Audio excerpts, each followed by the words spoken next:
ঢাকা বিশ্ববিদ্যালয়, যেখানে আমরা স্বপ্ন দেখি আমরা ঢাকা বিশ্ববিদ্যালয়ে পড়তে চাই। আমার শিক্ষার্থী বন্ধুরা যারা এখানে আছেন, জিজ্ঞাসা করলে অনেকের জীবনের স্বপ্ন ঢাকা বিশ্ববিদ্যালয়ে পড়াশোনা করবে। কয়েকদিন আগে সেখানকার ছাত্র সংগঠনের একজন নেতা যিনি বক্তব্য দিয়েছেন, ইসলামী ছাত্র শিবির তার ওয়েলফেয়ার কর্মকাণ্ড বন্ধ করতে হবে। ইসলামী ছাত্র শিবির যদি ওয়েলফেয়ার কর্মকাণ্ড বন্ধ করে, তাহলে এদেশের অসংখ্য ছাত্র এবং ছাত্রী রয়েছেন যারা সেই পার্বত্য চট্টগ্রাম থেকে শুরু করে, সেই কুড়িগ্রামের প্রত্যন্ত অঞ্চল থেকে শুরু করে, বাগেরহাটে সেই সুন্দরবনের পাশে গড়ে ওঠা ছাত্রটি, সে যখন ঢাকায় আসে কোন কোচিংয়ে ভর্তি হবে, কোথায় থাকবে, কোথায় খাবে, কিভাবে বিশ্ববিদ্যালয়ে চান্স পেতে হয়, সে যখন দিকহারা হয়ে যায়, ইসলামী ছাত্র শিবিরের ভাইটি তখন ওই ভাইটির হাত ধরে।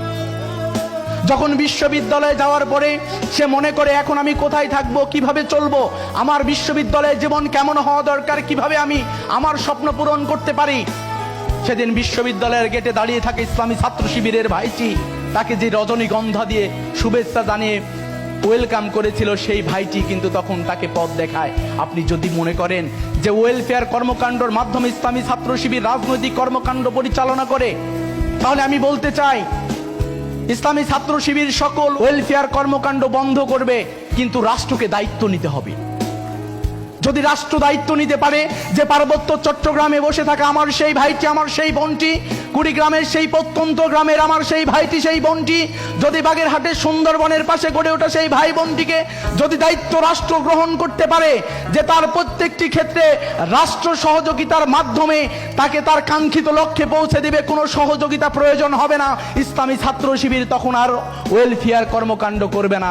কিন্তু যদি মনে করেন বিকল্প ব্যবস্থা নেই, আমাদের এই পথ চলায় অসংখ্য ষড়যন্ত্র হয়েছে, আমাদের সাথে যারা প্রতিযোগিতায় টিকতে পারেনি, যাদের কোনো নির্দিষ্ট এজেন্ডা নেই, কেবলমাত্র বিরোধিতার এজেন্ডা বাস্তবায়নের জন্য যারা মাঠে নেমেছে, আমরা তাদেরকে বলতে চাই আজকে রাজনীতির প্রেক্ষাপট পরিবর্তন হয়েছে। আজকে ছাত্র সমাজ বুঝতে শুরু করেছে। আপনি যদি মনে করেন আপনার কাছে এমন কোন এজেন্ডা, এমন কোন কর্মসূচি নেই যা শিক্ষার্থী বান্ধব, তাহলে আপনি আপনার কর্মকাণ্ড বন্ধ করুন। ইসলামী ছাত্র শিবিরকে এই সমাজের, এই রাষ্ট্রের শিক্ষার্থীরা অত্যন্ত ভালোভাবে এবং ভালোবাসার সাথে গ্রহণ করেছে। ইসলামী ছাত্র শিবিরকে মুছে ফেলা যাবে না।